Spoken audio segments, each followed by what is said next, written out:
सोनम के द्वारा राजा रघुवंशी अपने हस्बैंड राजा रघुवंशी की हत्या का आजकल बहुत ज़्यादा न्यूज़ में चर्चा हो रही है। और इसमें एक खुलासा ये भी हुआ है गाइस कि ना, पहले ये प्लानिंग हुई थी कि राजा को मारने से पहले ये हुई थी कि हम एक लड़की को पकड़ेंगे, जो कि मैंने मीडिया में लोगों को कहते सुना है। और हम एक लड़की को पकड़ेंगे, उस लड़की को जिंदा जला देंगे और ये दिखा देंगे कि सोनम की ही ये लाश है और सोनम मर चुकी है। उसके बाद इनका ये प्लान हुआ कि सेल्फी लेंगे, वहाँ जाएंगे हनीमून पे, कहीं पर ऊंची पहाड़ी पे सेल्फी लेंगे। और जैसे कि बहुत सारे लोग होते हैं कि सेल्फी लेते लेते गिर जाते हैं, तो हम राजा को धक्का मार देंगे और ये कह देंगे कि वो सेल्फी लेते लेते उसकी वो खाई पे गिर गया और उसकी मृत्यु हो गई। फिर तीसरा तो आप लोगों ने देख ही लिया कि किस तरह से उन्होंने उसको उसकी मौत का, उसकी हत्या का जो है उसको अंजाम दिया। तो ये सब बातें मैं सोशल मीडिया के थ्रू सुन रही थी, लेकिन इस मामले में मेरे हाथ में आया इन लोगों का चार्ट, होरोस्कोप आया, जो कि मैंने टेलीविज़न में ही देखा। टेलीविज़न में जो है कि बहुत सारे एस्ट्रोलॉजर्स को बुलाया गया था और साथ में इन लोगों के लिए वहाँ पर एनालिसिस हो रहा था और ये भी बोला जा रहा था कि पंडितों ने पहले क्यों नहीं देखा। देखिए गाइस, क्या होता है कि जब भी होरोस्कोप मैच होना, कोई गारंटी नहीं होती है कि आपकी मैरिज बहुत अच्छी चलेगी। अगर होरोस्कोप आपका मैच हो जाए तो इस बात की कोई गारंटी नहीं है कि मैरिज अच्छी चलेगी। अगर मेरे पास कभी भी होरोस्कोप आते हैं मैचिंग के लिए, तो गाइस मैं सबसे पहले क्या करती हूँ कि पहले लड़के का होरोस्कोप देखती हूँ, अलग से लड़की का होरोस्कोप देखती हूँ। उसमें मैं ये देखती हूँ कि विवाह का सुख है कि नहीं। जैसे कि अगर मैंने लड़की का होरोस्कोप देखा तो मैं सबसे पहले ये देखूंगी इसकी आयु कितनी है, इसकी कुंडली में पर्सनली विवाह का सुख है कि नहीं है। फिर उसके बाद लड़के का होरोस्कोप देखा जाता है कि उसकी हेल्थ कैसी रहेगी, आयु कैसी रहेगी, तरक्की वो अपनी लाइफ में कितना करेगा, और सबसे इम्पॉर्टेंट बात कि उनकी लाइफ में विवाह का सुख है कि नहीं है। क्योंकि अगर लड़का और लड़की की शादी में अगर विवाह का सुख नहीं है गाइस, तो चाहे आप कितना भी होरोस्कोप मैच हो जाए गाइस, ये शादी नहीं चलेगी। कई दफ़ा क्या होता है कि राहु होता है, शनि होता है, मंगल होता है, और भी ग्रह होते हैं जो कि अच्छे दिख रहे हैं, शुभ अवस्था में है, लेकिन क्रूर ग्रहों के नक्षत्र में सूर्य है। ये सब जो ग्रह हैं आपकी, सिर्फ मंगल ही नहीं, ये सब ग्रह भी आपकी मैरिज को खराब कर देते हैं, फिनिश कर देते हैं। बातें डिवोर्स तक आती हैं और घर बर्बाद हो जाते हैं। गैस, आप ये समझ लीजिए कि मैं आपको एक इंसिडेंस बताती हूँ बहुत साल पहले का। एक बहुत बड़े एस्ट्रोलॉजर थे, मैं उनका नाम नहीं लूँगी। तो उनको सब लोग ब्लेम कर रहे थे क्योंकि क्या हुआ, उनके पास होरोस्कोप मैचिंग के लिए आया और जब वो बच्चे हनीमून में जा रहे थे तो वापस लौट रहे थे तो कार एक्सीडेंट में दोनों की डेथ हो गई। तो ये था कि इतने बड़े एस्ट्रोलॉजर हैं, बताया क्यों नहीं, बताया क्यों नहीं। गाइस, अगर मेरे पास क्योंकि जब होरोस्कोप मैचिंग की बात आती है तो होरोस्कोप सिर्फ मैच ही हम लोग करके भेजते हैं। और कई दफ़ा ये होता है कि माँ बाप खुशी खुशी आ रहे हैं और हम देख रहे हैं कि लाइफ बहुत ही शॉर्ट है और एक स्पाउस के बहुत जल्दी मरने की संभावना है। तो आप ये समझ लीजिए कि एस्ट्रोलॉजर्स के लिए भी एक बहुत मुश्किल चीज़ होती है माँ बाप को ये बताना कि आपके जो बेटा या बेटी है या जिससे आप शादी कर रहे हैं, करवा रहे हैं, इनकी जो है आयु बहुत ही कम है, बहुत कम है, मतलब बहुत ही जल्दी किसी तरह की कोई ना कोई ट्रेजेडी हो सकती है। तो काफ़ी हम लोगों को भी, एस्ट्रोलॉजर्स को भी गाइस बहुत मुश्किल होती है ये बोलने में। और हमको भी बहुत ज़्यादा सेंसिटिव होना पड़ता है। इस किसी बात को हम यूं ही नहीं बोल देते, बहुत संभाल के। देखो, डिस्क्लोज तो करना पड़ता है, रिवील तो करना पड़ता है, बट बात को गाइस बहुत संभाल करके डिस्क्लोज करना पड़ता है। किस तरह से बोले, और फिर उपाय और रेमेडीज़ भी चीज़ होती है। कई दफ़ा गाइस रेमेडीज़ भी काम नहीं आती है, क्योंकि जिसकी जितनी लाइफ स्पैन लिखा है उसको उतनी ही लाइफ मिलेगी। चाहे वो शादी से पहले वो अपनी लाइफ पूरी करे, चाहे ऐसा शख्स शादी के बाद शादी के बाद बहुत जल्दी अपनी लाइफ पूरी करे। तो ये सब चीज़ों में एस्ट्रोलॉजर्स को कई दफ़ा बहुत ब्लेम किया जाता है, जबकि हम लोग गाइस भगवान नहीं होते, एस्ट्रोलॉजर भगवान नहीं होते हैं। हम बस बता सकते हैं कि हाँ, ऐसी सीन है, ऐसा सीन है कि ये शादी नहीं रहेगी, या टूट जाएगी। अभी कुछ दिनों पहले मेरे पास एक पायलट आए थे जो काफ़ी रिटायरमेंट के करीब थे, तो उनकी वाइफ अभी 3-4 साल पहले कोविड में उनकी डेथ हो गई थी। जिस वक़्त उन लोगों की डेथ हुई होगी तो वो भी 50 साल की रही होंगी, तो काफ़ी वो हो रहे थे कि मेरी मम्मी, जब मेरी शादी होने वाली थी आज से इतने साल पहले, वो अपनी उस टाइम को याद कर रहे थे। मेरी मम्मी एस्ट्रोलॉजर के पास पहुंची और उन्होंने कभी भी नहीं बताया, हॉरोस्कोप मैच कर दिया और भेज दिया, और ये नहीं बताया कि मेरी वाइफ मर जाएगी। तो ऐसी स्थिति में गाइस एस्ट्रोलॉजर्स की भी कोई गलती नहीं होती है। देखिए, ये जो पायलट थे, जो आए थे हमारे पास, वो रिटायरमेंट के करीब थे, और रिटायरमेंट के गाइस वो करीब थे, और उनकी जब वाइफ की डेथ हुई तो वो 3-4 साल पहले कोविड के दौरान हुई।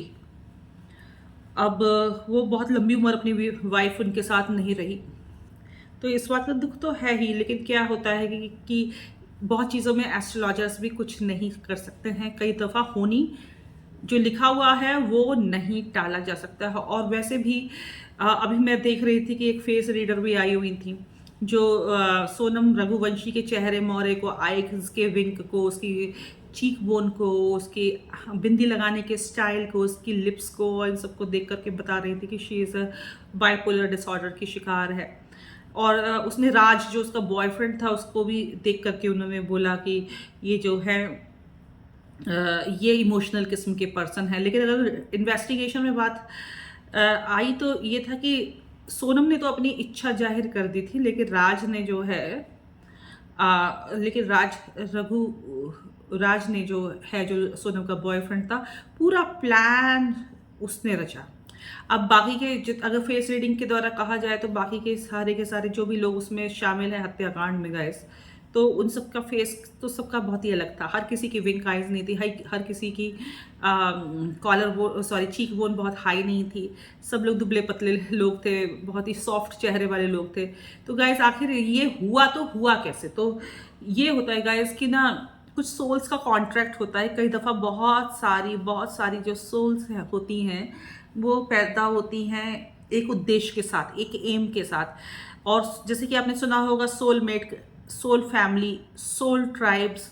तो बहुत सारी सोल, चाहे वो डेमोनिक सोल हैं, चाहे वो बहुत ज़्यादा स्पिरिचुअल सोल्स हैं, सबके सब होते हैं एक ट्राइब में, कई दफ़ा पैदा होते हैं, और वो एक उद्देश्य के साथ जैसे कि पैदा होते हैं। तो इन लोगों का क्या उद्देश्य था, वो तो यही इनकी ही सोल्स, इनका सबकॉन्शियस माइंड जाने। और ये सब कुछ उद्देश्य तो दिख ही गया कि उसकी मौत के पीछे क्या उद्देश्य था। लेकिन ये कर्मा, पिछले जन्म के कर्मा थे या कोई एक नए कर्मा थे। लेकिन एक बात बता दूं गाइस कि जब मैं इन लोगों का होरोस्कोप देख रही थी टीवी में, जो डिबेट के टाइम मीडिया वाले रख रहे थे बहुत सारे एस्ट्रोलॉजर्स को बुला करके, तो राजा रघुवंशी का भी होरोस्कोप था, सोनम का भी होरोस्कोप था।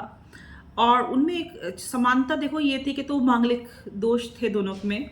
एक का नीचस्थ मंगल था, दूसरा दूसरा जो मंगल था अपनी ओन साइन का था, स्कॉर्पियो में। और फिर उसके बाद इन दोनों के खास बात ये थी कि 12th हाउस में दोनों के केतु था। समझ रहे हैं? केतु कहीं ना कहीं गाइस साल्वेशन का को दिखाता है, मोक्ष कारक होता है।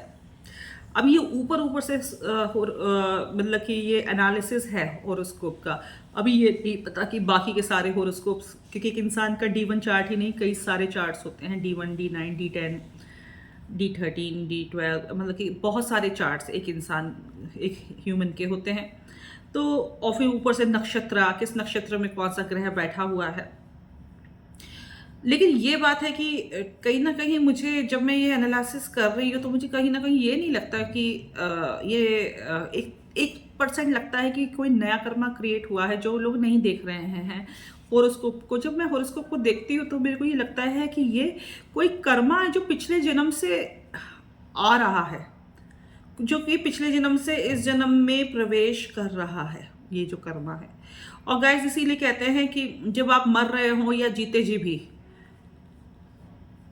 हो सकता है कि सबको माफ कर दो, सबको माफ कर दो, किसी से दुश्मनी लेकर के ना मरो। किसी के से हेटरेट लेकर के ना मरो। तो यहाँ पर कौन क्या है क्या नहीं है, क्या सोल्स का क्या उद्देश्य था, उन्होंने राजा को ऐसा क्यों किया गाइस, क्योंकि ये जो चीज़ है ये हर जन्म हर जन्म हर जन्म में कई दफ़ा, अगर ये साल्वेशन तो मुझे दिख रहा है, मेरे ख्याल से साल्वेशन की सीरीज में इनके होरोस्कोप थे। मैं गारंटी नहीं ले रही हूँ, वो तो डेप्थ में जाकर के पता चलेगा कि जो साल्वेशन वाकई साल्वेशन था, ये कैंसलेशन था, ये क्या करने आए, ये अपना बदला लेने के लिए दोनों आत्माएं आई, ये रिवेंज लेने के लिए आई, क्या करने के लिए आई, या अपना एक नया कर्मा क्रिएट करके कर लिया इन लोगों ने, क्योंकि ये जो नया कर्मा इन लोगों ने क्रिएट किया है ये कहीं ना कहीं खींचेगा खींचेगा, क्योंकि इससे एंजल्स और यूनिवर्स कभी माफ नहीं कर सकता इस नए कर्मा को गाइस। या फिर अगर ये पिछले जन्म का भी कोई खुंदक है या पिछले जन्म का भी कोई रिवेंज है तो गाइस ये कभी माफ हो नहीं सकता। और ये राजा की सोल पे भी डिपेंड करता है कि वो अपने हत्यारों को माफ करेगा कि नहीं करेगा। अगर उन्होंने माफ कर दिया तो ठीक है, अगर तो यूनिवर्स भी शायद माफी और एंजल्स भी शायद माफी कंसीडर करें। लेकिन अगर राजा रघुवंशी ने हत्यारों को अपने माफ नहीं किया तो गाइस ये जो कर्मा अगले जन्म और उसके अगले जन्म भी एक्सटेंड हो सकता है। इसीलिए कहते हैं गाइस कि हमें कभी भी किसी से, इस संसार से हम जाएं तो किसी का हेट्रेड, किसी का दिल तोड़ करके नहीं जाने, किसी के हेट्रेड सबसे माफ़ी मांग लें, सबसे अच्छे रिश्ते कर लें, किसी को सब और सबको माफ़ भी कर दें। नहीं तो ये सब चीज़ें हर जन्म हर जन्म हर जन्म आपका पीछा नहीं छोड़ेंगे। सब लोग एक दूसरे से इसी तरह से रिवेंज लेते रहेंगे, क्योंकि क्या है, जो रिवेंज ले रहा होता है वो भी वो भी पेन में रहता है, उसको भी एक रात दिन एक बदले की आग उसके अंदर रहती है गैस। तो जो भी हुआ बहुत बुरा हुआ राजा के साथ, और सोनम को ये सब नहीं करना चाहिए। तो उसे बहुत आसान लगा राजा को मारना, उसे अपनी फैमिली को नो बोलना, मम्मी पापा को नो बोलना बड़ा मुश्किल लगा, लेकिन राजा को मारना सोनम को बहुत इजी लगा गाइस। और यहाँ तक कि उसके आसपास के लोग भी, सबके दिमाग एक ही जैसे थे, सबके माइंड एक ही जैसे थे, सब लोग एक दूसरे की बातों में आ गए। किसी ने भी ये नहीं सोचा कि एक दूसरे को समझाया हो, मना किया हो और कोई दूसरा रास्ता निकालने की कोशिश की हो। सब लोग इसी प्लॉट में शामिल हुए और देखिए आज कितना बड़ा केस कर दिया, जो कि पूरे हिंदुस्तान को और दुनिया को हिला के उस केस ने रख दिया। It's very sad.